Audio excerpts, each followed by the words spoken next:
sa ano. Wikang Ingles na ginagamit sa buong mundo na siyang pinagtutunan ng lahat ng natututo. Tagalog, Cebuano, Waray, Ilocano, Bisaya, Kapampangan, Bicolano, at mas Bateño. Iba-iba ang ating lahi, isa ang ating diwa. Sa simula pa lamang, naroon na ang wika.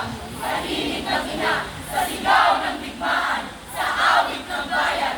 Ngunit ang wika ay higit. Kailangan tinigan, kailangan alagaan, kailangan linangin upang magmunga ng kaalaman. Mula ang pari hanggang sulok, isa ang sigaw, isa ang puso. Igalang, itaguyod, at ipagmuli ang wikang Pilipino. Ito ay ating magkakakilanlan, ito ay ating kayamanan, ito ay ating kapangyarihan. Simula